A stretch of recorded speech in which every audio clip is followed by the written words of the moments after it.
Because John Mortimer is a very busy man, as most of my sitters are, he only gave me 2 sittings of 2 hours. And I did 2 small oil sketches of his head, one from the front from the first sitting, and the second sitting, one in profile. The aspects of John Mortimer that most interested me were, of course, his physical bulk. He's a very extraordinary looking man. But as far as his psychological makeup goes, of course, I didn't know the man at the time. I knew a few of his works that I'd seen on television. So I had really to rely on what I could see in his face and his body. And I do believe that our history forms us and can inform an artist. So yeah, I relied on my eyes, really, and so I can't say I'm consciously aware of any aspect of him. I just hope I was quite a good medium and non-judgmental conveyor of John Mortimer as a person.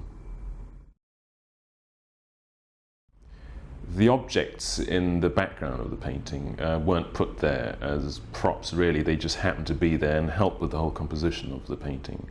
On the right-hand side is half of a painting in which I am one of the sitters, or it was a self-portrait, and the other side is a dead chicken that I found in Norfolk, which is my mascot, as it were. It comes from studio to studio.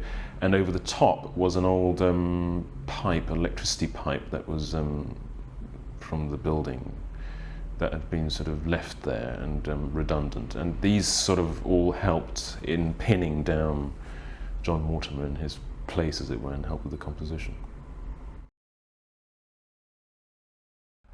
John Mortimer first saw the finished portrait at its unveiling. And I remember with shock, having struggled with this painting, getting to the door of the National Portrait Gallery and seeing John Mortimer get out of a taxi and you think, oh my God, it doesn't look anything like this guy.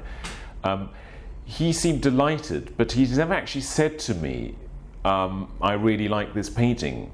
But he did me the honor of using it on the cover of his book, Murderers and Other Friends, his autobiography in 1994, which I thought was a very sweet gesture. And he's always been very supportive of the painting, my work.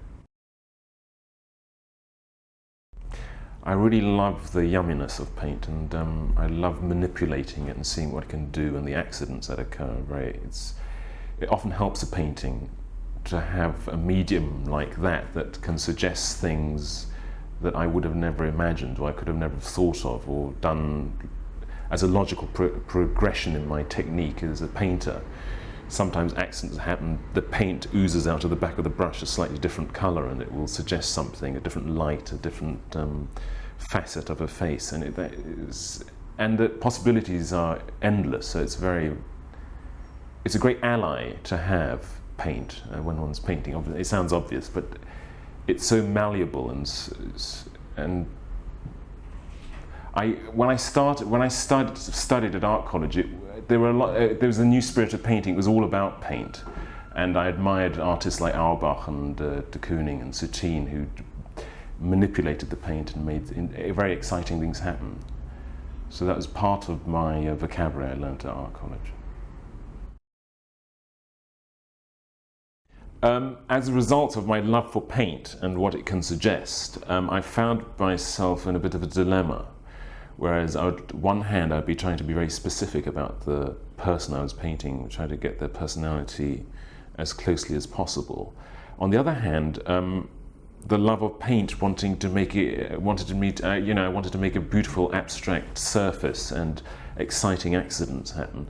And so what has happened in recent years, and to be able to combine these two different ideas, I've actually blown up my heads like the one you can see behind me. So I can be precise at the same time as being painterly. And that's one way I've found of marrying all my different ideas together.